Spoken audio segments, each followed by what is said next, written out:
One down. Davis first, ball hitting. Left field. It is deep. And goodbye. Home run. Here's the 1-1. Davis goes the other way. That's back of the wall. Goodbye. Home run. He's had only 3 career home runs here at Fenway Park.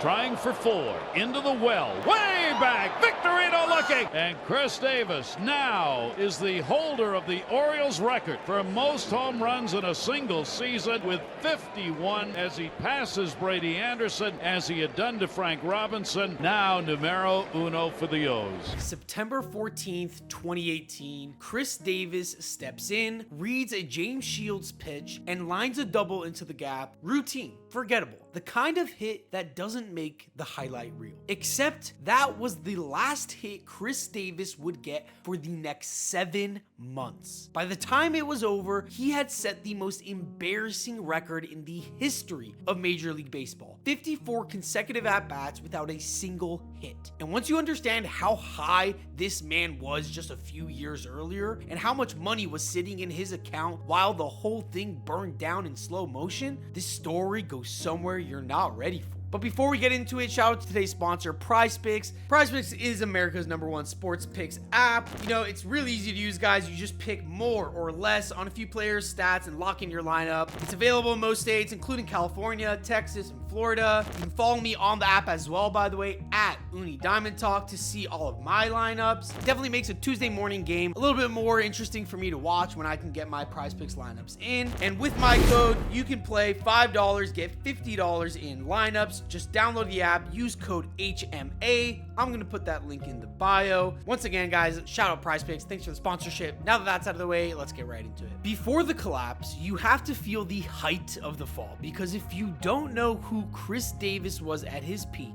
none of what comes next hits the way it should. Davis grew up in Longview, Texas. The Yankees picked him in the 50th round of the 2004 draft, one of the last picks in the entire class, by the way. He didn't even sign. He went to junior college instead, got drafted again by the Rangers in 2006, and slowly worked his way up. Now, Texas eventually traded him to Baltimore in 2011 for reliever Koji Uehara. At the time, Rangers GM John Daniels openly acknowledged Davis could turn into a high-impact player and just shrugged it off and said, quote, "If he does, we'll live with it." Well, they lived with it, because in Baltimore, Davis finally got everyday at-bats. He hit 33 home runs in 2012 and helped the Orioles end a 15-year playoff drought. The city warmed up to him fast, but 2012 was just the beginning, because 2013, Chris Davis went crazy.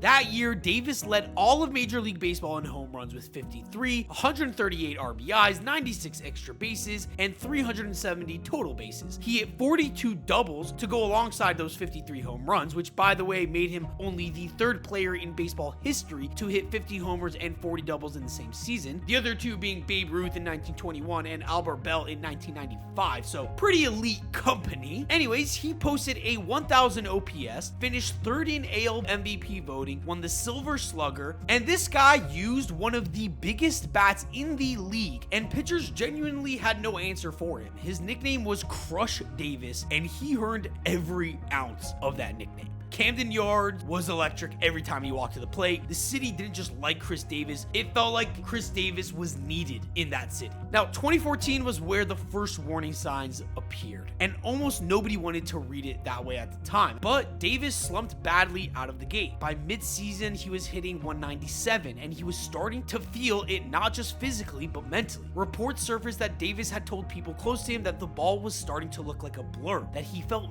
naked at the plate, unable to focus the way he had been the year before. Davis had been diagnosed with ADD back in 2008, and he had a therapeutic use exemption from MLB to take Adderall. Now, in 2014, he didn't have that exemption, but under pressure, he took it anyways, and he tested positive twice and received a 25-game suspension, knocking him out of the final stretch of the regular season and part of the Orioles playoff run. Now, here's the thing. After the suspension, Davis switched to a different ADHD medication called Vyvanse, and in 2015, he came all the way back with 47 home runs and his 2nd AL home run title. So the medication didn't cleanly explain what came next. His bounce back was real. The real collapse didn't happen when Davis changed his pills, but it happened after he got paid. Coming off of that 47 home run season, Baltimore fans were not letting Crush walk. Signs at the ballpark, talk radio flooding with callers. The idea of Davis putting on a different uniform, going to the Yankees, God forbid, felt unthinkable. And so in January 2016, the Orioles gave him the largest contract in franchise history. 7 years, $161 million, negotiated through Scott Boras, of course, with $42 million in deferred payments built in, stretching all the way out to 2037. Now, a few smart, quiet voices raised some concerns. Locking up a 30-year-old high strikeout slugger for 7 years meant betting that the floor of his production would still be worth $23 million annually. And the floor of Chris Davis had always been shaky. But most fans remembered the ball disappearing into the seats on a warm summer night, so they lost that argument and Chris Davis got paid. Now, let's go. Year one of that deal, 2016. Davis hit 38 home runs. Not what you hoped for $23 million, but that's still a power hitter, right? That's still manageable. It still felt like a slow start to something better. Now, it wasn't a slow start though. It was more the beginning of the end, unfortunately. 2017, 215 average, 732 OPS, basically zero WAR, 26 home runs for $23 million. Again, not horrible, but downward trending here. 2018 was something else entirely.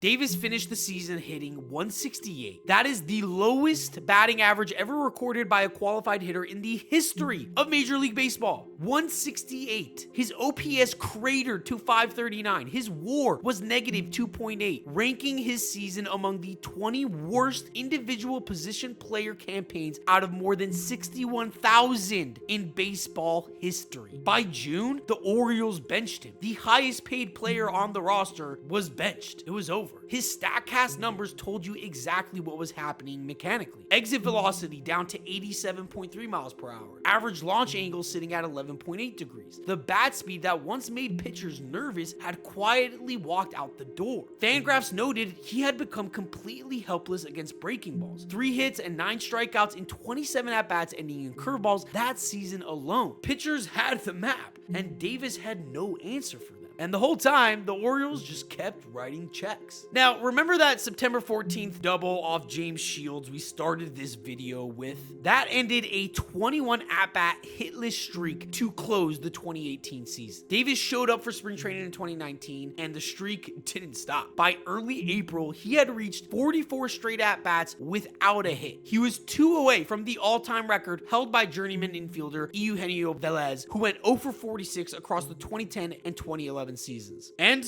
unfortunately, on April 8th, he broke it, and then he kept going. And now the crowds at Camden Yards, they gave Davis a standing ovation every time he walked to the plate. Not even in a mocking type of a way, like genuinely because they remembered who he was and wanted to see him succeed. Pitcher Andrew Kashner said it as plainly as anyone could, quote, "The guy used to be one of the most feared hitters in baseball. Everybody in here is pulling for CD." And the streak finally ended on April 13th, 2019 at Fenway Park. First inning, 2 outs. Davis lines a single to right field. It drives in 2 runs. The Fenway crowd, Boston fans with zero rooting interest in Chris Davis's redemption, they gave him a hand anyways. Good sportsmanlike conduct in my opinion. Davis asked for the baseball. He gets it. To break this type of record, let's play the clip. Solo out of the full windup. Davis is going to get one. Base hit into right field. And Sadie will score. Smith will score. RBIs 1 and 2. And for Chris Davis, it's over, baby. We're not talking about it anymore. So, final tally is 0 for 54 in consecutive at-bats. 62 consecutive plate appearances without a hit. Both Major League Baseball records that still stand till this day. Now, physically, Davis had always lived on the edge. He struck out at a massive rate even in his best years, which meant the moment his bat speed did start to slip, his entire game just unraveled. Unlike a contact hitter who can adapt, spray it the other way, shorten up, battle, Davis was built for one thing: raw power. When that power started bleeding out of his swing, there was nothing underneath it to fall back on. StatCast showed his exit velocity declining steadily from 2015 onward, and for a guy whose whole value lived in how hard he hit the ball, that trend was a slow death sentence. Then there's the mental weight of carrying that contract. $161 million doesn't feel like freedom when you're failing. It feels like a wall you're pinned against. Every at-bat becomes about justifying the number, and anyone who has ever performed under that kind of pressure knows the tighter you grip, the worse it gets. Davis eventually put it into towards himself. Quote, "I'm the one big lump they're kind of stuck with. The face of the franchise reduced to describing himself as a lump." That's tough, man. And then there's the medication question, the one that never got a clean answer. Some analysts believe that Adderall taken acutely before a game sharpened Davis's focus in a way that time-released Vyvanse simply couldn't replicate at the plate. Others pointed to his 2015 bounce back as proof the medication wasn't the issue. The truth is, the timeline doesn't give you a clean villain. What it gives you is a guy whose margin for error was always super thin, whose physical tools started to decline right as the contract pressure peaked, and whose mental game had nowhere left to go. By the time pitchers finished mapping every weakness, the breaking balls down, the soft stuff away, the patterns his slowing bat couldn't catch up to, Davis had simply run out of answers.